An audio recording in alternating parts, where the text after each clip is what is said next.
Welcome back to the Book Girl podcast. I'm excited to welcome Gina to the show. Welcome, Gina. Thank you so much, Kyra, for having me on your show. I'm so excited to talk with you. Yes, me too. I know. I feel we met and then we were like, we're going to get this on the books. And it feels like it took forever for us to get here. But that's okay. I know. It's so funny. I mean, I kept like checking the calendar. I was like, wait, is she this week? And then, so I was really, really excited to like come back together with you. I Um, know. Oh, yes, I'm excited. so why don't we get started by having you tell the audience listening or watching who you are and what you do. Yes, my name is Gina Kunadian. I'm actually a women's alcohol-free sobriety coach and the host of the podcast show Shine Within. I actually help driven women navigate sustainable sobriety so that way they feel more energized, they have clarity and confidence. And this is all through my transformation shine process, which is a holistic approach to building a life so fulfilling that alcohol becomes irrelevant. And then you don't think about it because you love your life so much. What's alcohol? Right? Right. So that's what I do. I just been truly blessed by having such incredible women in my life and also meeting incredible women like yourself and just being inspired and getting inspired by their journey. It's amazing. Mhm. Well, I definitely really appreciate you and the work that you do. And I appreciate that you are coming here in a space and sharing so openly about your own journey. So let's start there. I love how we start with the beginning. Can you talk about how your relationship with alcohol began and how it affected your emotional, physical, and spiritual well-being? Yes, well, it all stemmed from my childhood, of course. Growing up, I grew up without a father. My father was murdered when I was a baby. And so I didn't have a father figure until I was maybe about 5 years old. My mom started dating, and then she was like, okay, let me bring a man into our lives. Mhm. Well, he seemed nice and everything, but he didn't have the best intention because he sexually molested me from the ages of 6 to 12 years old. And I kept everything bottled up inside. I didn't want to share with my family because I felt that I would get in trouble. Like I would be blamed for it, and it's all my fault. So I kept quiet. Well, this continued, I mean, obviously until I was about 12 years old, and then getting into high school, I got into bad relationships because I didn't know what's a good relationship. Right.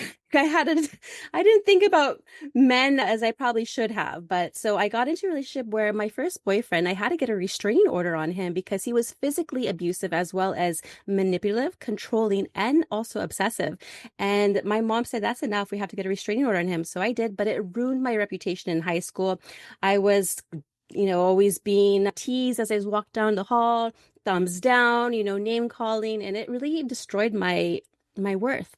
And it wasn't until my junior year of not college, but of high school that I met somebody else, but he was a complete opposite, very kind and loving, but he introduced me to the rave culture. And what a rave culture well, what a rave is an underground party where there's a lot of narcotics there, and it goes up until like 5 or 6 a.m. and it's all ages. And so I Mhm. went and I tried my first substance. It wasn't alcohol, it wasn't cigarettes, it wasn't weed. It was MDMA, which is called ecstasy on the streets.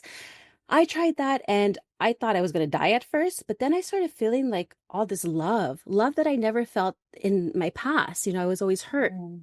Mhm. And so I'm like, this is a place where I feel like I belong. And so I just stuck with that culture until I turned 21 years old, where then alcohol, of course, is legal. So I'd rather start Right. doing the legal stuff, right? And I went to just the clubs, the house clubs, the partying. And this is where I met my DJ husband in 2003.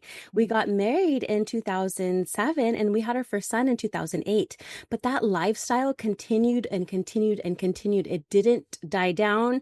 I was going hardcore. My drinking was from, I'd say, social to Mhm. habitual to dependency, where I was drinking a fifth of vodka just to function. And this includes driving. Yes, that's right. Driving because I'd probably die if I didn't have any alcohol in my system. So I just needed it to do everyday tasks.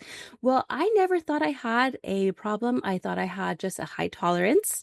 Mhm. But my behavior was coming reckless and reckless. I was becoming physically abusive, and I was the one being controlling, manipulative, and doing all these crazy things to my husband at the time, where he said, enough is enough. I'm done. So he took our son and left. And that's the Mm, time where I was by myself, depressed in bed. And I was texting my best friend at the time.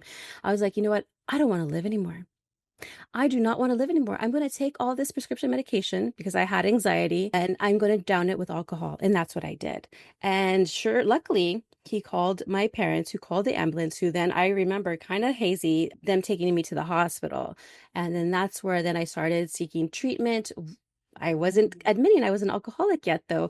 I was only going to outpatient for anger, anxiety, and depression. And that was it. That was in my mind. And it wasn't until one counselor came to me. She said, "Do you drink alcohol?" And I said, "Nope." I completely denied it, Kyra. I completely denied it because I was in denial.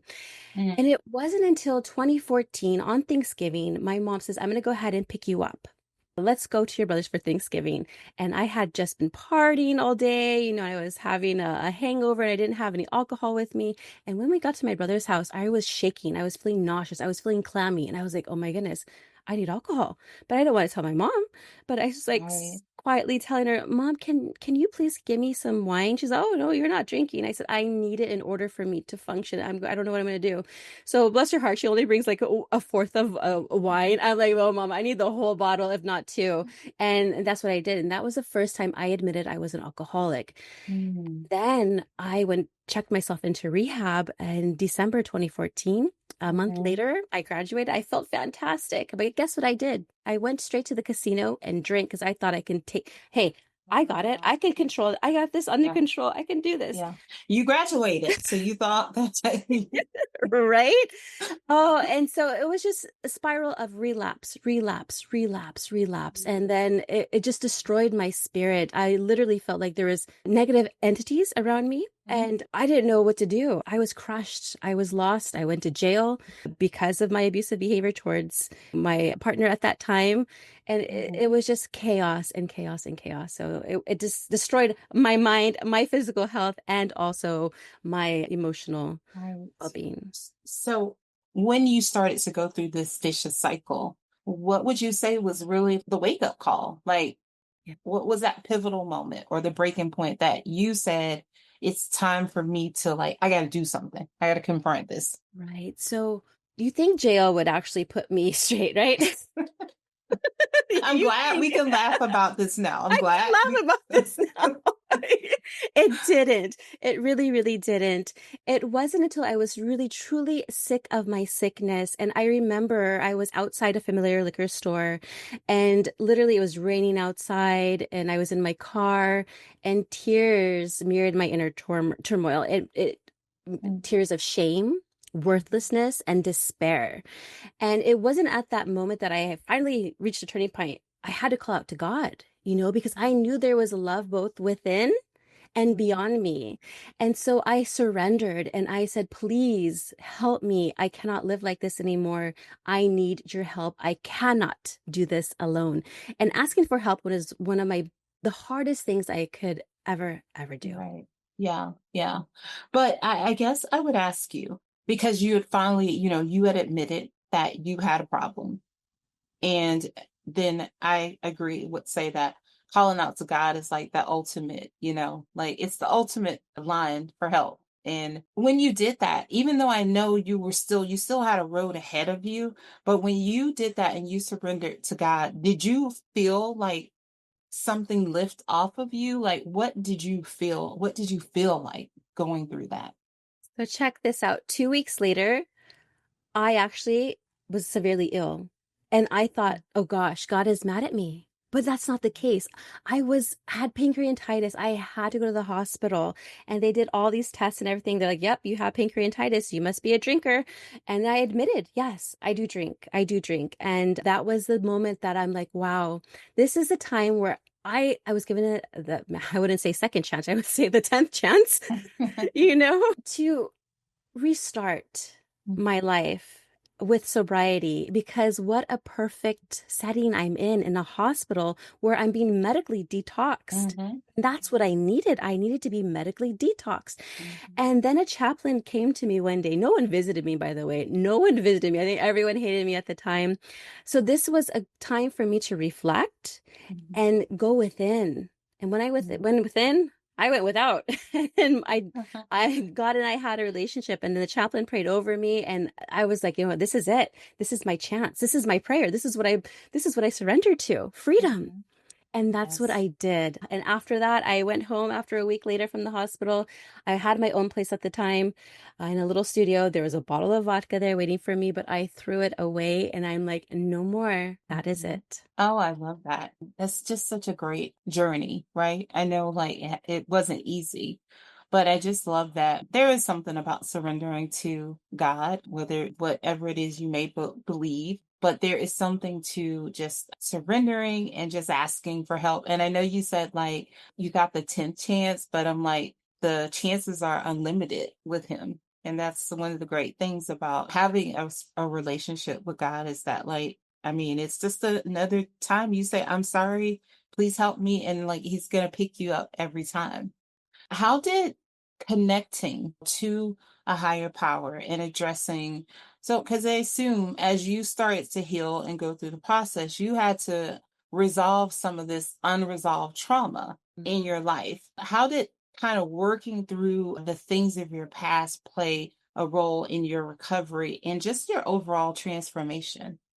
Yes. Well, I had tried the AA, the 12 step, and it just didn't align with me. I don't know. I felt like I was getting picked up on, or the girls there were like mean dogging me, and I didn't feel like it was a good community for me to be in. So I just sought out church. Mhm, I, would- I, I didn't grow up religious or spiritual. I knew of Jesus, but didn't, mhm, follow Jesus, obviously. But I wanted to learn more about his teachings. And so I went ahead and went to church, and I was going by myself all the time.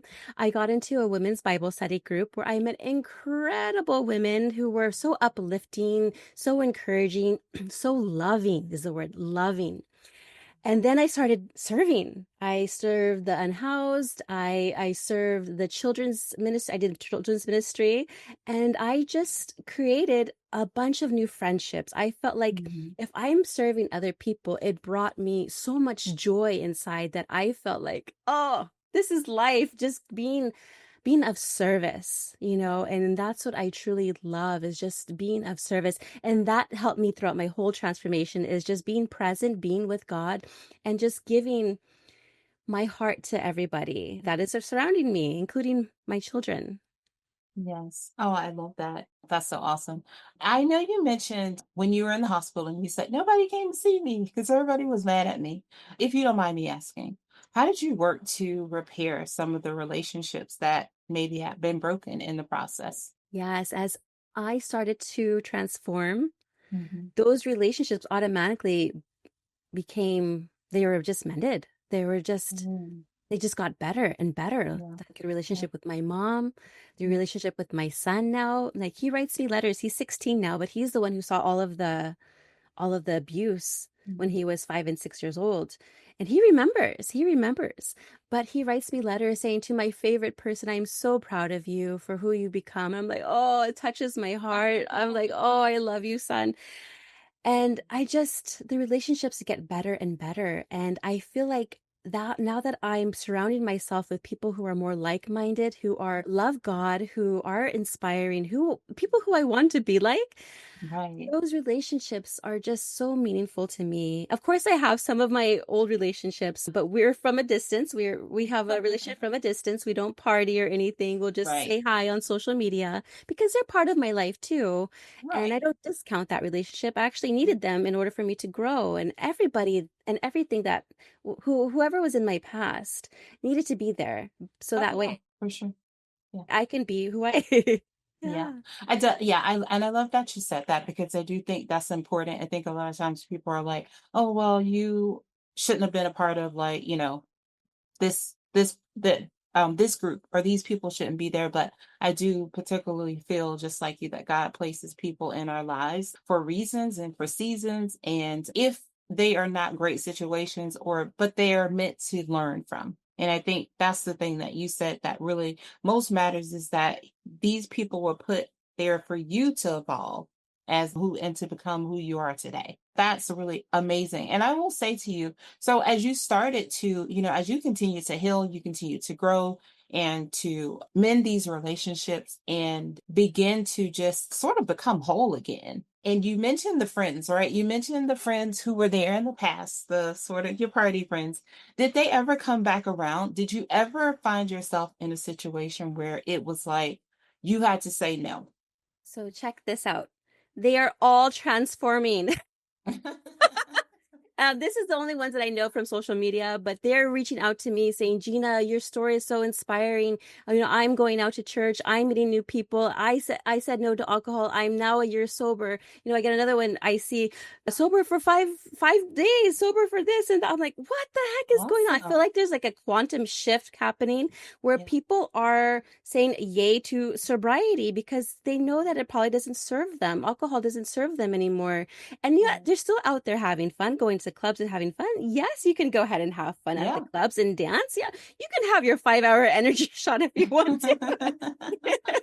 Right. No judgment, have fun. But I just know alcohol is not part of their lives anymore. And so I was never really pressured actually when I was on my sobriety journey. Mhm. I was invited to places here and there and I would go, but they were so supportive in my decision not to drink. Like, for example, there was a bachelorette party in November of 2017, just a couple of months after I got sober. We went to Miami. Everyone was drinking. That's okay. But there was one friend who's like, well, I don't drink that much. And she was going to be the buddy that I was going to be hanging out with Mhm. during the whole trip. And that's what I did. And we had a nice walk along the beach, and we just had Mhm. fun. And then, I still had fun with my girlfriends. It was an amazing Yeah. time. Yeah. Oh, I love that. Now, at what point did you decide that you wanted to help other women? When did you say, like, this journey that I've been on is something that I'd like to share and something I'd like to extend what I've done to others? So when did you come to that? I guess, when did that come to you? That moment, that light bulb, like, this is what you need to be doing, Gina. Yes, so Exactly. I have always loved serving people. I'm a massage therapist. And I was also a weight loss consultant for many years in my 20s. And so I was always of service. Mhm. And I was in a business coaching group and I Mhm. had a one-on-one call with one of the mentors there. And she was called an intuitive business strategist. And it was such a blessing. And I totally believe that she was meant to be in my life at that time because Mhm. we had a talk. And then I was saying, you know what? I don't know what I want to do. I am feeling called to do MLM. I'm feeling like I need to be called doing more massage, have my own business in massage, doing all these different things. And she said, well, what did you go to school? I said, well, yeah, I dropped out of college, but I was partying too much. She said, well, you were drinking? I said, yeah. She said, well, how many years sober are you? I'm like, well, back then it was like 5. I was like, I'm 5 years sober. And she's like, Mhm. well, have you thought about helping people in their recovery journey, in their sobriety? I'm like, oh my goodness, why didn't I think of that? And so yeah, so she helped me create my business, her and the team there, and it's called the collective, and it's just a bunch of female entrepreneurs helping each other, elevating each other, and really that's how I got into my business is by her that phone call with her. It was amazing. And then I just it's a blessing to see the women transform. It's a Mhm. blessing to see them happy again. It's a blessing to have them feel worthy once again.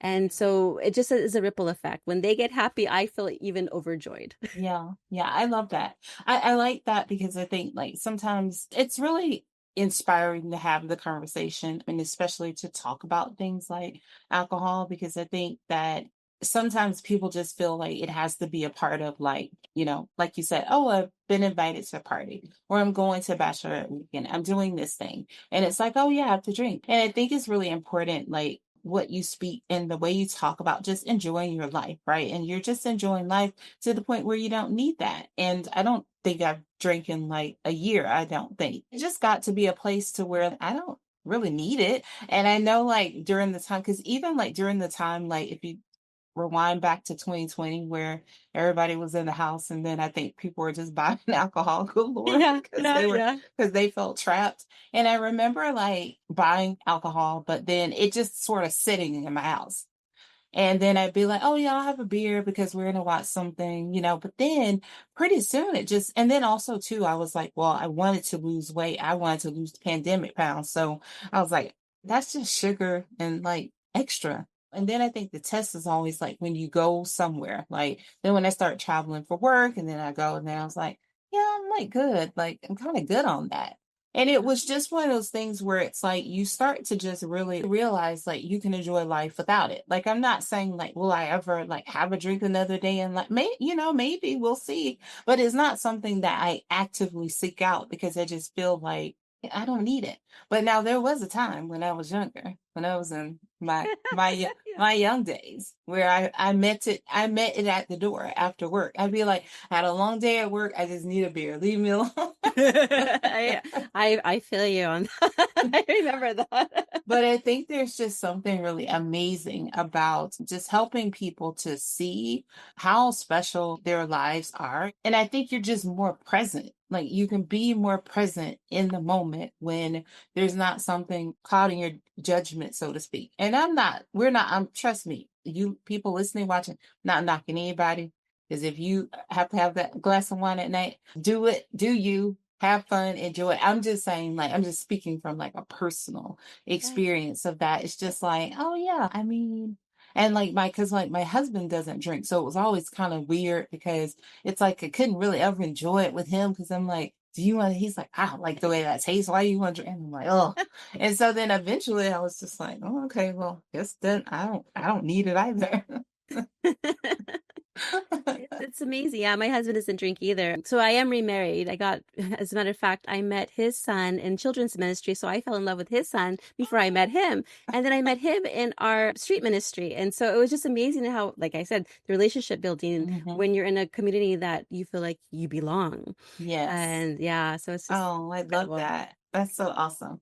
I love it. You said I fell in love with his son first before I even met him. I love that. I think that's awesome. So Gina, can you tell the audience how they can work with you?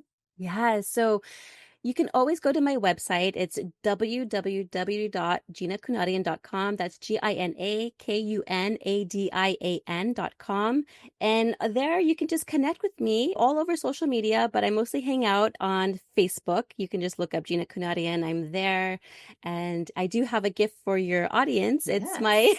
it's my 6-step blueprint to living an alcohol-free life. It's the steps that I've taken that I've embraced in my alcohol free journey and what I still do to this day that brings so much joy in my life. And so I want to definitely give that to your audience. And yes, I would love to connect. You can just even book a call with me. It's on my website as well. And let's Mhm. let's connect.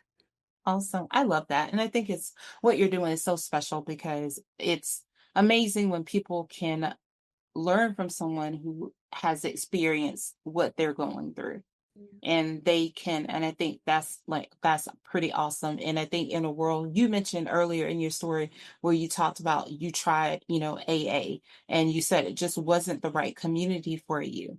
And I think this is great to have one-on-one, someone to work with one-on-one, because it just allows for people to be able to, I think, and may correct me if I'm wrong, but to be more vulnerable about where they are as opposed to sitting in a room of people. And undoubtedly people will just feel judged because that's just, we're human.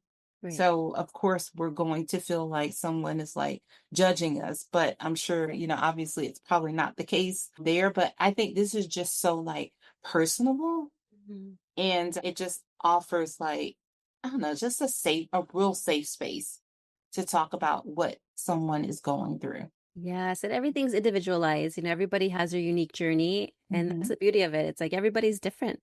Exactly. Yeah, choose what works best for you, I always say, and it's okay to ask for help. It's okay. It's a Yes. superpower. Yes. Oh, yeah, for sure. Especially my ladies out there. I mean, I know it's Mhm. not always easy for us to ask for help and we try to handle everything, but you don't have to go at it alone. I mean, there are Right. people that can help you. Gina's here. She can help you. There are people that can help you. All right. So we're going to drop those links in the show notes in case you didn't get the site, but we'll put all that in the show notes. So now I'm going to take you through 3 things with Gina. I'll ask you 3 questions that just helps our audience get to know you a little bit better. The first one is a 2-parter. How do you start and end the day? Prayer and prayer. So I've done this practice many times where I'll actually go ahead and set my phone and do for 1 minute and express what I'm grateful for Mhm. and time it for 1 minute. And then at nighttime, I like to do devotions with my husband. We just read together and we're doing it as husband and wife. And we just kind of have like a nice critical session with each other and just to get ideas so we can bounce back and forth with each other. Awesome. I love that.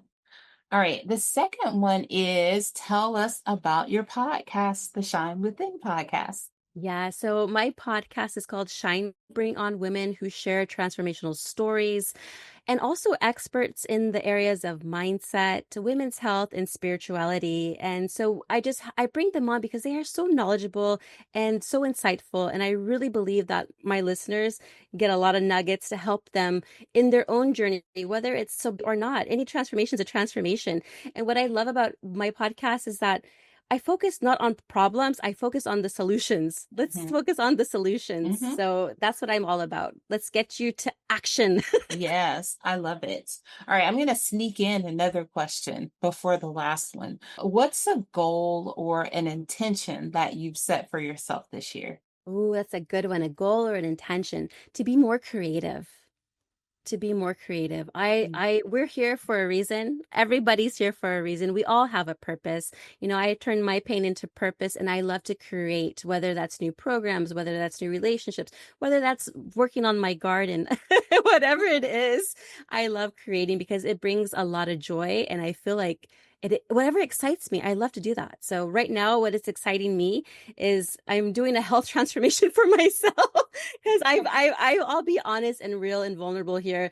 I let myself go because I had a miscarriage in April and I just been very sad and all that grief reflected my body, you know, the back pain, the weight gain, just the dullness in my face and everything. And so I'm like, no, it's time for me to create something incredible for myself and get healthy. My goal is to be healthier and feel good. Oh, yes, I love that. And the last question is where are you currently finding inspiration? Ooh, I find inspirations like women like yourself, your podcast. I find inspiration with mentors that worked with, my business mentors, anybody who uplifts my spirit or we have like an energetic connection. Yeah. I get inspired by, and I always give them kudos and props. I'm like, yes, whatever you're doing, keep doing it because I feel that energy, and I get inspired by just women, incredible women. Mhm. Awesome. I love that. All right. Well, I just want to say before I ask you the final question, I just want to say thank you so much for coming and just for being so open and transparent with your story and your journey. And I just want to say shout out to you and all that you're doing. I know it probably wasn't an easy road, but look at you. Look at where God has brought you. And I just think that's so amazing. And it just is so hopeful for anyone who may be going through something similar. Thank you so much. I appreciate your kind words. All right. And lastly, I will ask you what are 3 things you'd like the audience to take away from our conversation today? Ooh, transformation is possible by surrendering. By surrendering, seriously, anything. Once you've discovered a higher power, a God of your understanding, go with it and build that relationship. You'll see magic happen afterward. Awesome. I love it. Well, Gina, thank you so much again for coming. You can always come back and share here in the future. Thank you so much, Kyra. Awesome. Stay tuned, everyone. I'll be right back.